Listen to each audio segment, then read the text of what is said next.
All right, g'day, g'day. Welcome back to Collectivitis podcast, where we dissect the disease that is collectivism. My name is Pietro. This is Floyd. What Welcome up? back, Floyd, after a Thank few you. weeks hiatus. How you doing? Yeah, I'm good. I'm good. It's good to be back. Um, yeah, but just cruising as usual. It seems to be like that these days.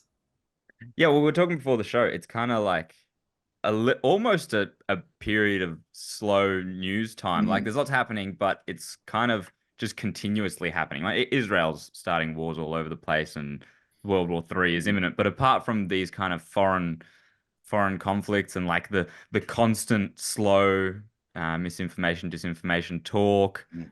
and like I don't know, the rest of just the slow stuff that's happening constantly. There isn't any big flash. There aren't any big flash points in recent times like we've been blessed previously with Yes. Yeah. The Voice and stuff like that. That was there were big moments, whereas we're in a bit of a lull, which is okay. I mean, we can dig into other topics or dig in a bit Yeah. deeper during a lull. Yeah. Well, there has been that one thing that I don't really care about talking about because I mean you want to talk about like disinformation, misinformation. That's the stabbing kind of incident. True, true. Um, Yeah. but I haven't been paying attention to that because you just see like the different sides of the argument and it's like, all right, this is all kind of like extremist views. Where's the kind of the hey, this is the information and actually where it is. So The stabbing is it's interesting. I hadn't even thought of that, but you're right. The stabbing is the stabbing. So the two stabbings in New South Wales, mm, and I think that's it currently. yeah. That's As of kind of right like now. I think the people who want to get their kind of like opinions out are just pushing that to trying to like promote their beliefs. So what beliefs are you talking about then? Well, I mean, I've just noticed a lot of like anti-immigration stuff, Okay. a bit of like anti-Islam stuff, and then the other people who are just defending it and like saying, well, this is just like some dude going crazy and stabbing people. But it's just you're kind of taking like the culture war into it as opposed to just saying, hey, this is a bad thing, violence is bad. I guess you can't really report on that. It must be slow news, so everyone's kind of like chipping into it. But that's what I've noticed, real big anti-immigration stuff. And it's like, I don't know where I stand on immigration. I haven't really researched it, apart from, those arguments they make about the housing shortage and things like that. But yeah, I don't really have the kind of the care factor or the knowledge to really say one way or the other. Yeah, I don't think it's as big a problem here as in the US, and like we Mm, hear a lot about their immigration problem there. I'm the same. I do think it probably is something that will become prevalent in the next year or two, and it mm, probably will get some. We'll probably will talk on it. More than that though, and that's kind of what you see with this stuff like that. Like it's just a horrific thing that's happened. The stabbing or the two stabbings, and one of them was quite extensive for a long period of time. A lot of victims. And when it is something so just insane, everyone does come at it and weaponizes it for their point of view. mm. Anti-immigration, you might weaponize it for that point of view. I've seen there's talk about banning knives from Oh, some yes, absurd yes, like yes. lefty authoritarians. Um, I would weaponize the argument myself, Hmm. just to do exactly the same thing. The last episode we had, I was speaking to David Limbrick. Now this was Mm, prior to mm, either of these stabbings, and what we were talking about was the huge propaganda machine around mm. uh, the mass shootings that occur in the US, and essentially how these are used to fuel the argument that we should not have guns here in Australia, and the fact that he went through a whole lot of stuff, which I would suggest you go look at the episode. But a lot of Mm. these are myths and misconceptions and based on feelings rather than facts. In fact, the Australian gun violence numbers have been steadily going down for the last 100 years, and continue to do so. And there is no major inflection point as of when the guns were banned. So stuff like that. And uh, I guess this is credits exactly that same point, is that someone who has violent intent is that is the problem, not the weapon that they Yeah. choose. They are going to choose a weapon that is the tool that is most effective, and what did they do? They used a knife because that was the tool that was most effective and most accessible. And what did we have to do? We had to wait 15 minutes for a cop who happened to be in the area Mm, to be able mm, to respond with a gun. The counter argument, of course, would be, of course, all these people were disarmed by choice, or not yeah. by choice, by Mm, force, by government choice. So you can spin a pro gun rights argument into that, yeah. I would, so I'd certainly emphasize that. Or even a pro knife rights. I was trying to find one of my knives. I have about 4 knives, just based off like, being a teenager, but also like um, fishing and all that type of stuff, getting into it. No, I usually have a knife around me, but no, I can't seem to find it. It must be where all my fishing gear is. Yeah, and that's the other thing. Like it is illegal. Certainly in Victoria. I don't know in New South Wales, but it's illegal to carry a knife without a Yeah, reason yeah, for yeah. it. Yeah, Like you stuff like have to. so even within like if you scale down the debate in the US, it might be open carry, concealed carry with guns. Here, let's say we're even just engaging with the debate around knives. It's Mm, still illegal to carry a knife for yeah, self-defense, and it's yeah, yeah, still the criminals, and it's even more easy to access a knife than it is to access a gun because, where can't you buy a knife? We all have one in yeah, our yeah. kitchen. Well, and Uh, it's not even knives as well. It's like a hammer. You can't mm, walk around with a hammer. And like I know some people have done some stupid shit with hammers, don't get me wrong.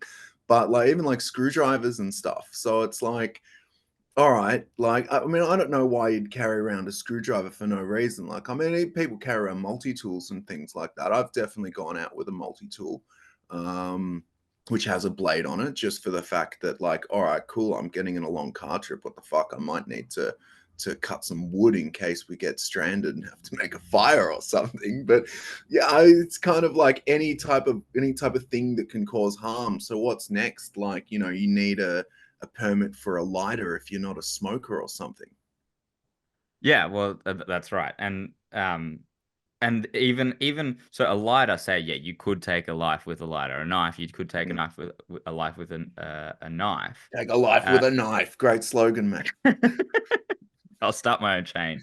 Um, But if you want to go into the absurdity of all of this even further, is the pepper spray is illegal. Mm, Capsicum mm. spray is illegal, which you can't kill someone with that Yeah, yeah, unless, I yeah, don't know, you drown them in it or something. Like it's so yeah. much harder. It is purely a defensive tool. No one would use it Mm, as an offensive tool unless, it's like a crowd control sort of mm. offensive tool. But that, a knife is far better if you're looking to take a life than pepper spray or capsicum spray. Yeah, So yeah. it's purely defensive. It's purely for your own protection and possibly even just to feel safer if especially, and I know especially women because it's women Mm, who mm, um, have less physical capability of defending themselves. But mm, capsicum spray, they call guns the great equalizer. Capsicum spray serves that same purpose, especially in a population that is disarmed, mm. such as our own. But even that's illegal. Where is the logic in that? And I know that the since those stabbings, and in fact, so I live in Ballarat, and there has been weirdly like a bit of a spree in murders in Ballarat recently, like two or Mhm. three Okay. cases in the last month or two that have gained a fair bit of media attention.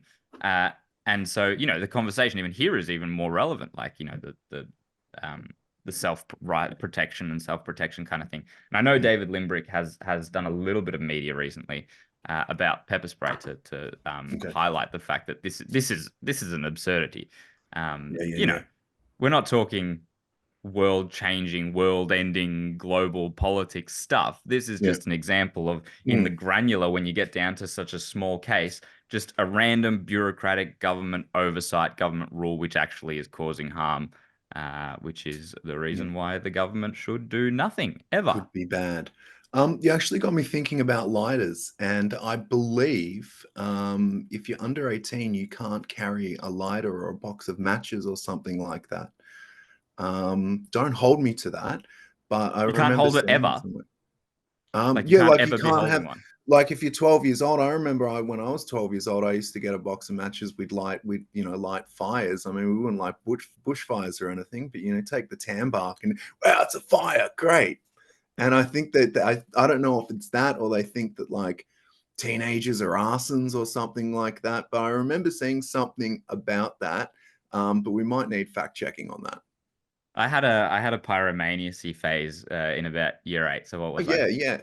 14, where I got really fascinated with the fact that you could use a deodorant can and a lighter to Yes, make the a Lynx flamethrower. deodorant. Yeah, and a few of my friends at school were doing the same thing, and then the school found out that we were doing it, on the Hmm. tram on the way to school, and not Yep. on the tram, but like playing around with it on the tram, Hmm. and then on the Hmm. school grounds afterwards. We got in big trouble. That knocked the pyromaniacy right out of me, getting Okay. getting in trouble Okay. like that. But We um, used to write our names on with the deodorant while it was still hot, try and burn it to see if it would burn a mark in. I don't think it ever did, but you graduate to markers and spray paint after that anyway. So Well, you know what I've just realized, we've kind of naturally come to this point, but as some free advice to anyone who does listen to the show who is concerned about their own personal safety and personal health, given that there is a recent, even if it's not a spree, but a recent increase or uptick in violent knife or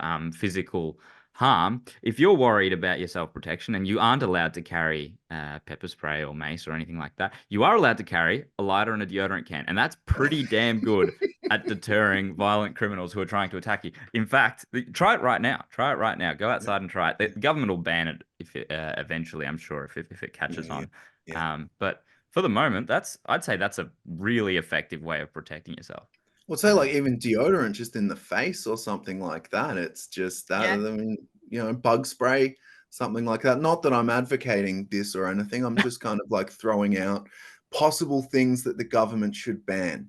So, this is what the government should ban for the sake of it being considered maybe not bad for some reason or not Yeah. good. Yeah, I don't know. Well, imagine that, like, logically, you can see a world where they eventually ban spray deodorant and roll-on's Mm, the only thing. Because what yeah, do you need the spray deodorant for? Spray, like, use roll-on. It's like, what do you yeah, need yeah, a yeah, gun for? It's just let the police have the yeah. guns. Let the police have the spray cannon lighters, Mm, mm. the homemade flamethrowers. Anyway, that was a nice tangent. We didn't mean to talk about that at all. That just came up. But that's some free advice for our viewers. Um, something we did want to talk about. Something we did want to talk about. Well, I mean, we do want to talk a little bit about the geopolitics stuff. Mm. And the I mean, the Middle East is very hot right now. I mean, it's been very hot for pretty much my whole lifetime, and I'm No sure a pun long time before intended. that. Yeah, well, Yeah. yeah, yes, both literally and figuratively. And they're flirting with essentially World War Three. Is There's no Mm, other way to put it. They're flirting with World War Three. In fact, I would say the US was flirting with World War Three on the Ukrainian-Russian border. Israel is flirting with World War Three with Iran. There's an awful lot of flirting with World War Three going on right now, and I mean, people who are pro-interventionist and pro sending all this aid that helps people to do this flirting with World War Three, are quick to call us alarmists to say things like this. We're like, well, you mm, said we were flirting with World War Three with Ukraine and Russia, and look at it now. Never happened. There was never any nukes thrown and all this sort of stuff. The point, though, is that, yeah, okay, it didn't happen. I'm very glad it didn't happen. I wasn't hoping that there would be mm, nuclear bombs thrown. I'm certainly not hoping that eventually it turns into a hot war here, however that looks. Obviously, Iran is a nuclear power. Um, and I don't want the nuclear bombs to be thrown. But the thing is, it only needs to happen once, yeah. and that's it.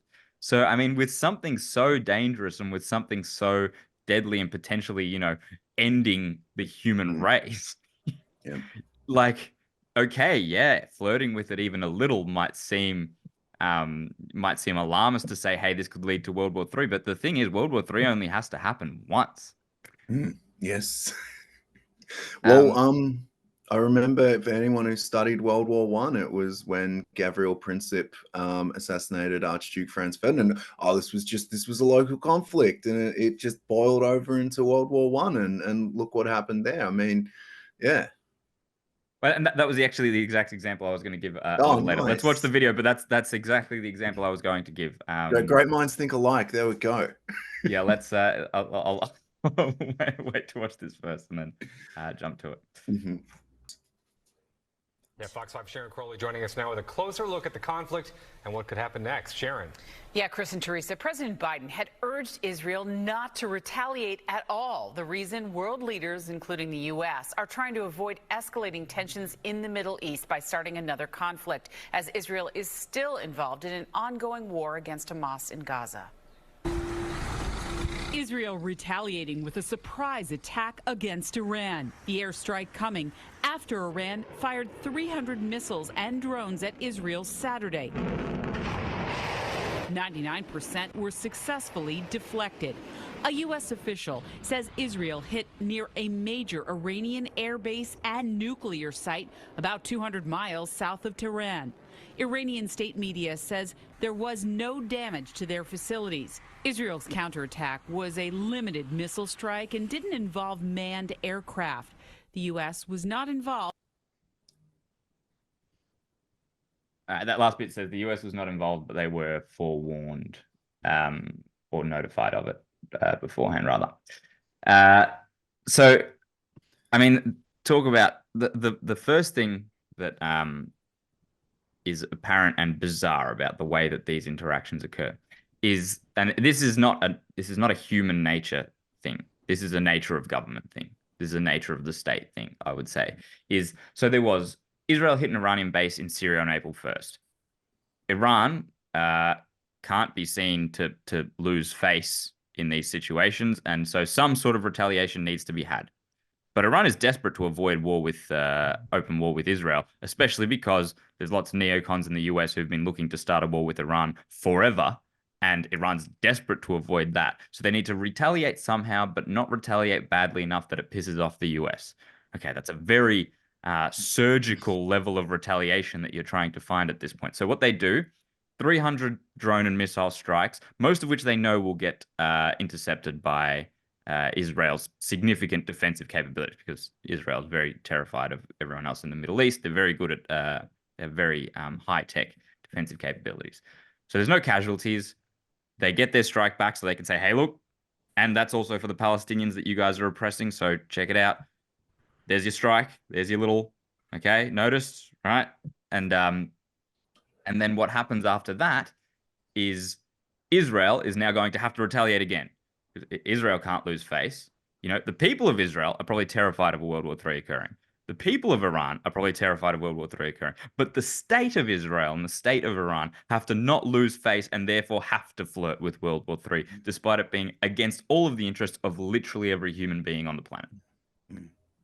If that's not a clear, if there is not a clearer example of states being completely antithetical to the benefits of actual real people, I don't know what it is. States have to flirt with war because they can't lose face to other states, while people, all they can do is die. The only thing they can gain is death. So I think that was, and then Israel's strike is near one of the nuclear arms bases in Iran. So again, you're just flirting with this idea of nuclear war again. It's very very scary. What do you think? Yeah, well, I mean, God forbid you hit one of those nuclear sites and things just kind of seep out everywhere. And I like this idea of, as you said, kind of like toying with the ideas. As that said, you know, Israel's very meticulous strike, so it wouldn't really cause any bad things. Just it's almost like people standover men. And it won't work because eventually one of them's going to throw a punch, and then that might escalate into a no pun intended, a stabbing or something like that. What? Sorry, what's standover men? Can you explain standover? Like a standover man. It's like they stand over you and ask for money. Oh, okay, right. So just like I guess to put it in a more common term, like a bully. Right. So it's just a bully's a bully, and what happens then? It just kind of boils over, and because none of them can really lose face, because they've all got to show that they're at least somewhat of a dominant power, even without the backing of whoever, whether it be like Russia or China or America. So it is quite sad that they have to do this, and yeah, as you said, it just affects the people at the end of the day, whether those people are in the military or whether those people are just normal everyday people getting their house bombed. God forbid it just seeps over to them. I love that actually, the bully thing. I think there's another angle we can look at this, like the libertarian angle of all of this, rather than just looking at how absurd and frightening and all of it is. But essentially, I believe that, as libertarians, we believe that government is merely the strongest gang that is able to control a territory by use of force over the people of that territory. And they monopolize violence, as we know here in Australia. No one is allowed to have a gun or almost no one is allowed to have a gun other than the state, police and the army and the state officials themselves. So the toughest gang has to maintain the view that it's the toughest gang in the area, and they, have to pretend that part of the reason that, people accept that taxation and stuff like that is legitimate is also the protection they get from their gang. So the toughest gang in this area has to stand up to the toughest gang in the other area and has to potentially flirt with going to war with them to show the people of their own country that, hey, you're part of a pretty tough gang here. You're the gang that runs you is not to be messed with, not to be trifled with.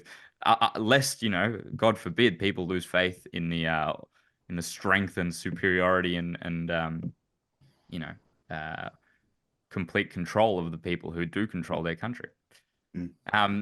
Something else that I thought was really interesting is that all of this is on the backdrop of the US, essentially, because the US has been funding Israel, and there's lots of talk of US funding Israel to the ends of the earth and whatnot. And it's placed the Democratic Party in the US in an extremely uncomfortable position, because while the Republicans, it's a majority that supports Israel. It's the neocons that support Israel. And I don't think even Trump has maybe said some stuff about not funding anymore, but it's not like he's gone against it and said that what Israel is doing in Gaza is horrific or anything like that. But the Democrats are very much split on this. There's a whole wing of the Democratic Party which is very much dead against the war in Gaza and dead against what the IDF is doing and dead against funding it and dead against all of this. And there's the other half, which is funded by them. I think Biden has received some of the most funding out of any political candidate ever from the Israeli lobbies. And trying to marry these two within the same party is causing a very big rift. And what's more, we're in an election year. And so there's no direction they can go with. And the first thing that the US did ask Israel not to retaliate the second time on the bombing from Iran. They asked them not to retaliate because not to risk war, not to flirt with war. Funny, the US not wanting to flirt with war. Why do they not want to flirt with war? Because it's extremely unpopular right now under an election year to start a war, especially over something like Israel, which is unpopular with at least half of the party, the more progressive sort of AOC wing of the party, which are dead against it. So, and despite this, Israel did it anyway. Israel, the largest the largest benefactors of US foreign aid and foreign funding and every assurance possible given by the US, will, despite all of it, despite every recommendation, look them dead in the eyes and say, no, we'll do whatever we want anyway. If that is not cause to stop funding these people in charge, then where is the line? I mean, there is no line. It just shows that the Israel lobby has completely captured US policymakers. Yeah, and you even see in the Republican Party, I think more of the America First type of people, at least like on the ground. I'm not sure about the people in power. They're very much against it as well. So you've got even both sides are split. As you said, election year. I think I'm not sure Trump's position on it. I think that's why he's kind of towing the line to an extent where it's like, yeah, it's bad, but it's kind of good at the same time. I'm not really going to talk about this. I don't want to split my voter base. But I mean, at the end of the day, who else are they going to go for? It's that whole like uniparty system where it's like, well, that duopoly uniparty system where half of them is for it, half of them are against it regardless. But I mean, they're going to, the Trump people are going to do what Trump people do, and the Democrats are going to do what Democrats do, unless RFK, who's even supporting it, gets in there. So you don't really have a breakaway, like a legitimate breakaway from people who are for war that are going to get in, at least on a major level.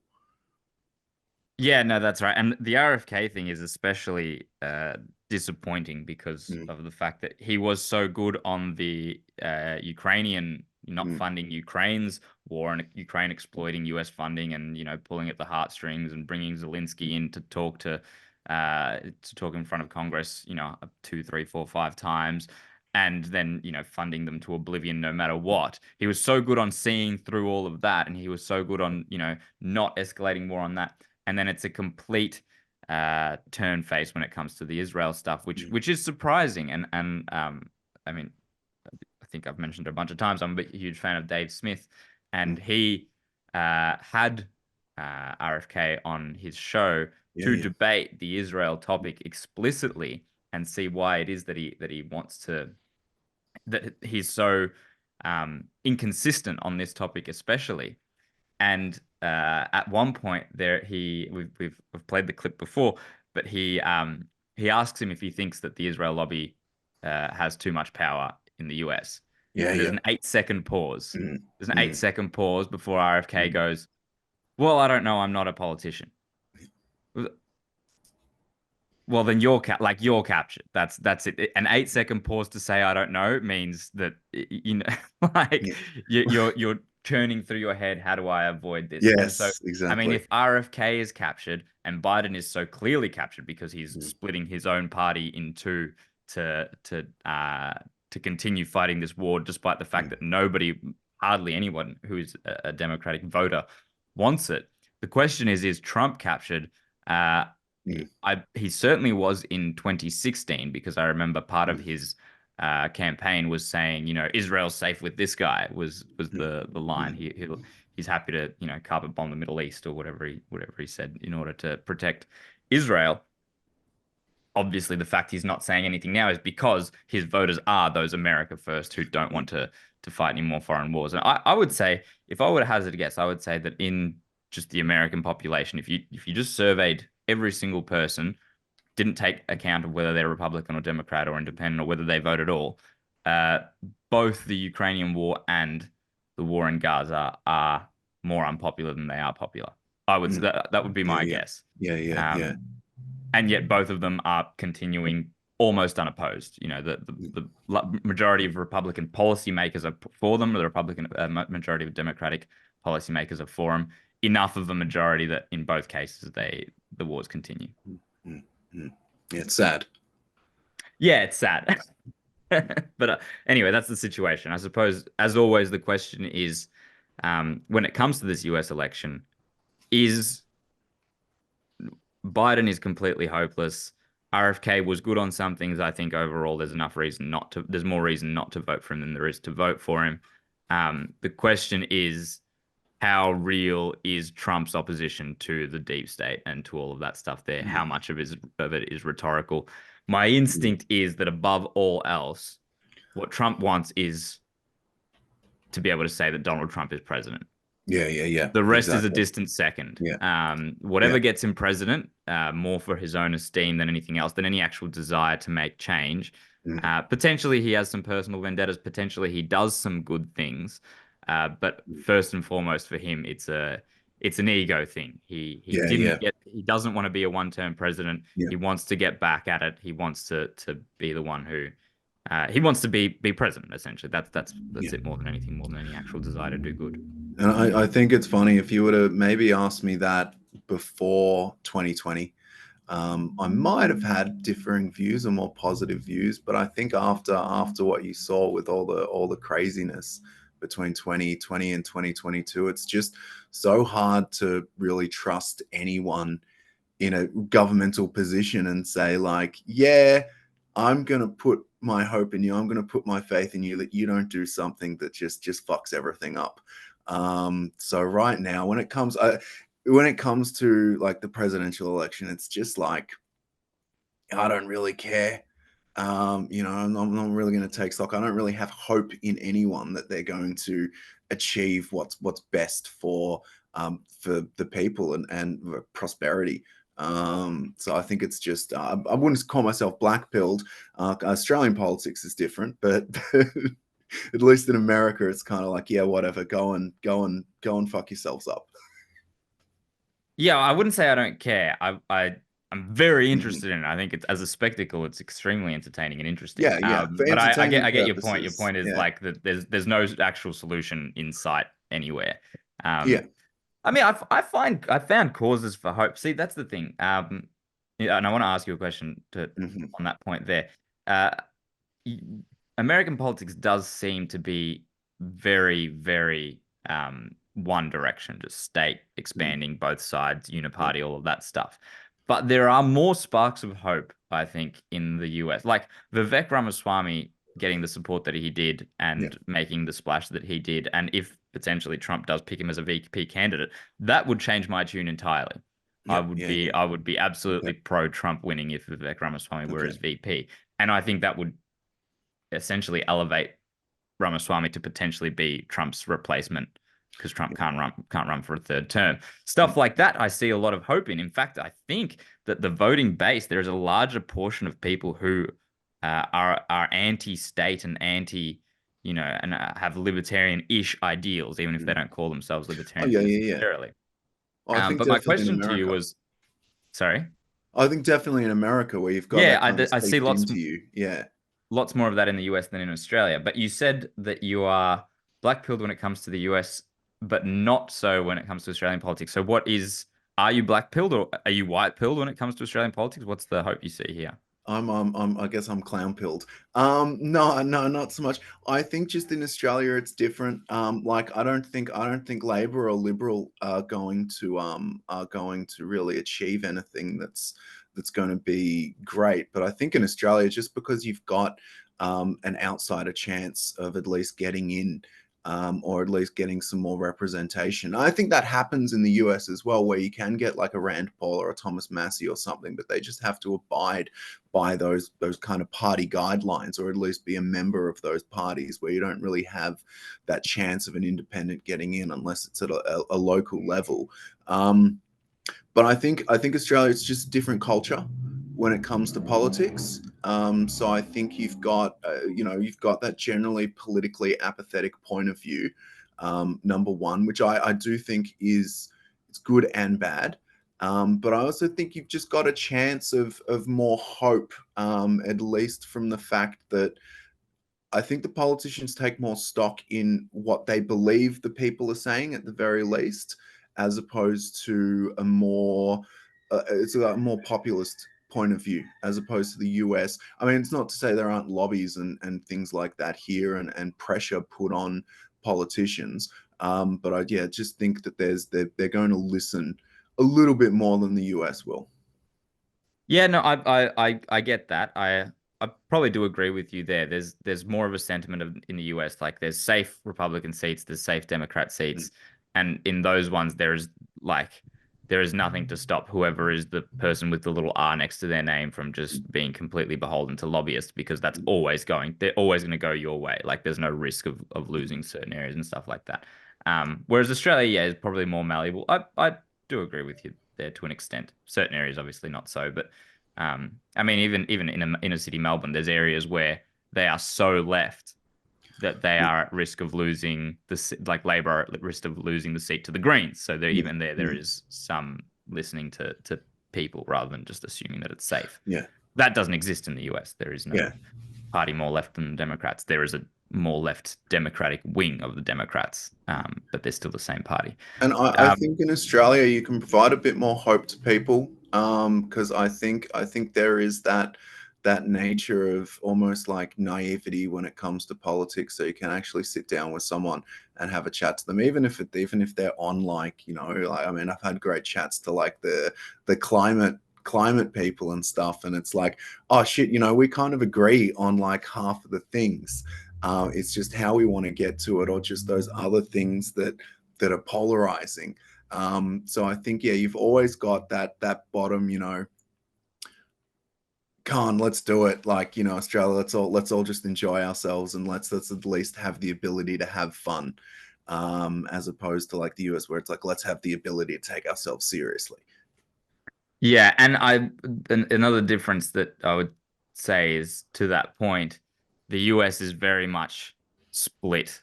Like the Republican and the Democratic cultural differences in the Yeah, US yeah, are really quite deep. Like the US yeah, could split into two countries, and most people would be far better off without having to engage with the other side. There is more hatred, there is more tension, there is more like they're far more opposite to each other. Whereas most Australians, like, you don't know whether your neighbor votes Liberal or Labor. It's not like, yeah, oh, there goes a yeah, Democrat. yeah, There is more, and part of that is also because I think there is more possibility for swing and that sort of thing. yeah, We're less entrenched, I would say. Most people are less entrenched in their views. Most people are willing to vote for whichever party is going to give them the most free stuff around an election time. That's true that. I don't know. You decide whether that's a better form of democracy. I'll leave that to And the I don't know. Don't think, maybe not get me started on the culture war. I don't think the culture war is as prevalent in Australia as it is in the US too. So I think there's pretty much a cohesive culture in Australia, and it is really malleable as well. So it can be manipulated, but at the same time, yeah, I think it's just different based on cultural issues, and the fact that, yeah, as you said, there's not that polarizingness of where, it's like, oh, you might know your neighbor votes for Labor or something like that, but you're not going to hate them for it, or you're not going to be like, I want to be against this person, I want to see them suffer, which may not be the case in the US, because that's what's kind of perpetuated to us through media and things like that. But yeah, I think it's less vicious. Maybe TLDR, it's less vicious. I think it is, and I think it has returned to that. I think during the COVID period, it Oh, was. for sure. During the Yeah, COVID yeah, period, we saw how vicious we can go, which yeah, it's interesting that we've reverted back completely, I would say. yeah, Like, yeah, now no one really cares anything about where you stand politically other yeah, than on the day that you vote. It's not like yeah, there's demonization of that much demonization, I would mm, say. Obviously, some people. But during the lockdowns, anyone who went against that sort of stuff, there was quite vicious yeah, yeah. demonization. And Interesting what and people will like, do under the pressure of fear. yeah, and even The Voice, that was pretty chill. I don't Yeah, know, I didn't really participate in that, but I know people who were like, they were yes people or they were no people. It was kind of like, all right, we kind of have, I don't know what it was like in inner city Melbourne or anything like that, but it's kind of like, all right, we have our differences. Cool, this is what I'm for. This is what I'm for. It's not like, I think they wanted, the media, should I say, wanted to perpetuate this kind of bloodbath between the two, but you kind of like shake hands at the end and are like, all right, cool, let's see how it goes. yeah, that's true. It was a much more peaceful display than it could have been. I wonder whether, if, say, the yes vote had what would appear to have been a clear majority or a super majority or something like that, whether there would have been more vicious attacks towards the no campaign if Yeah, they yeah, were a yeah, more clear minority. Because it's hard to yeah, say. There were all the shouts of racists, and Australia is a racist, white, male, misogynist, whatever country because of this vote that they're all going for, and you're all pigs and backwards and whatever. But it's hard to make that argument when it's literally the majority of people by yeah. quite a margin that are thinking Mm, this way. It's mm, sort of like, well, yeah, you're all pricks, but what am I going to do about it? Whereas yeah, if it was, a 20 or a 15% of people, similar to the people who were rejecting the COVID mhm, narrative, would yeah, yeah, there have been a more clear, more vitriolic backlash? I'm curious about that. I don't know. It's an yeah, interesting question to ponder. yeah, it is.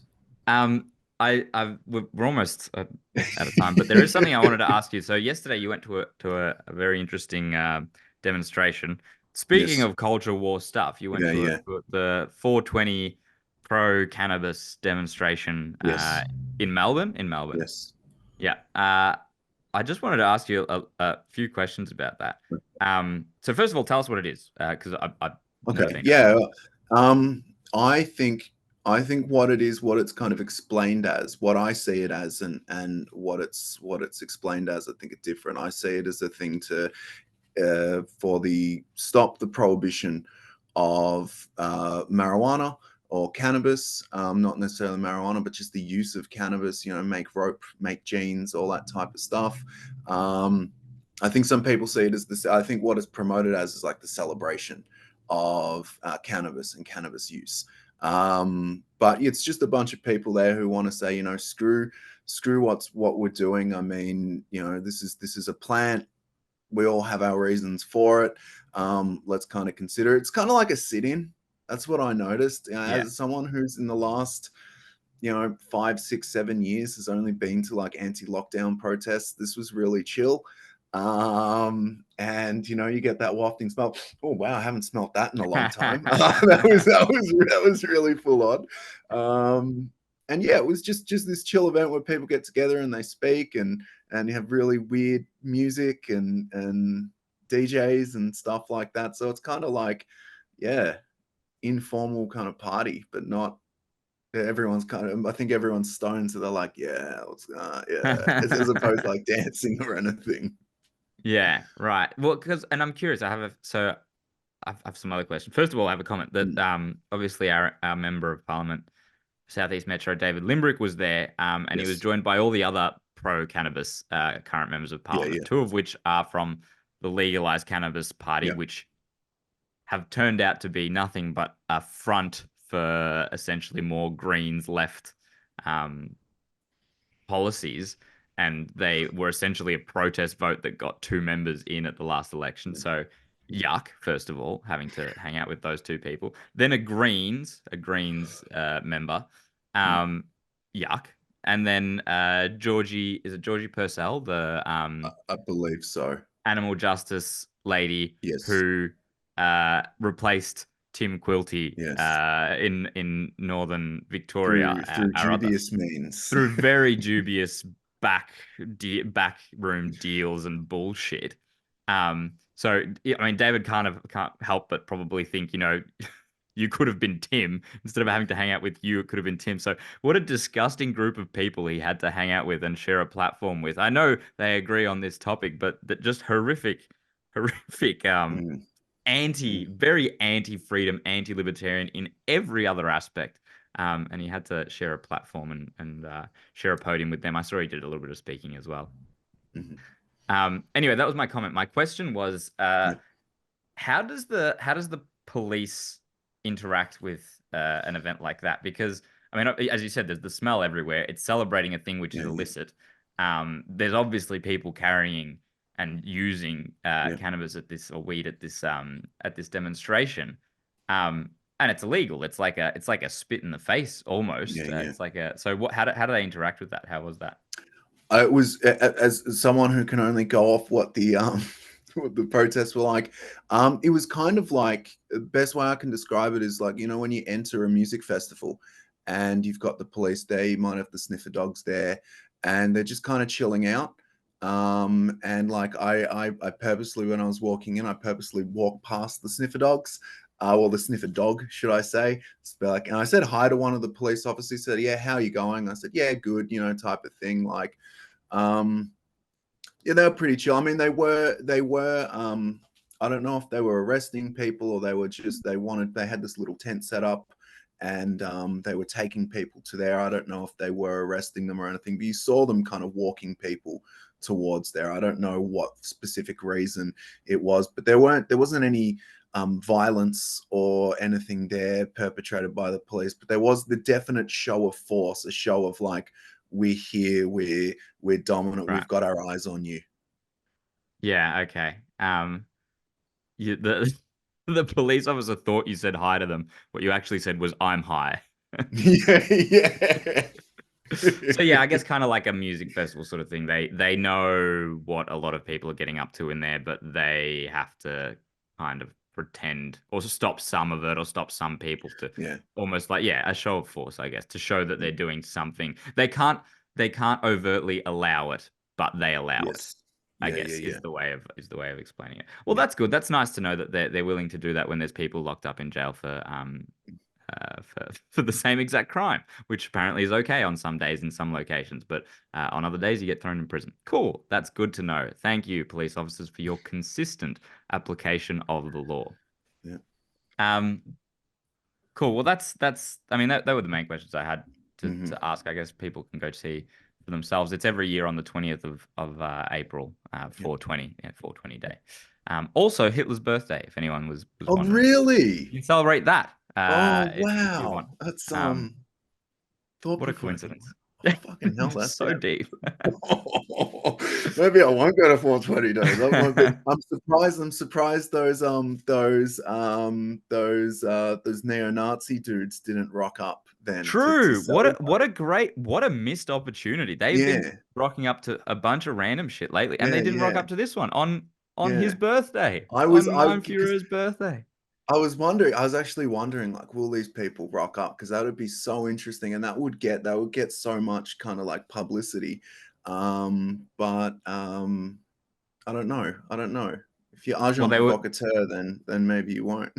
Yeah, well, they were busy celebrating. That's the thing. Yeah, true that they were all shit faced and yeah, on the whipper because Hitler loved that as well. So they were just well, that's right. Yeah, Hitler used well, the Nazis used methamphetamines to conquer France, which is so they probably thought the weed party was lame. Like, look at these losers. We need a bit of speed party. Yeah, come on, guys. What is this shit? I need some meth. Come skating with the Nazis. All right, well, that'll be it for today. Thank you so much for watching. If you don't already, you can follow us on Instagram, YouTube, Spotify, and Twitter or X. We will catch you next time. See ya.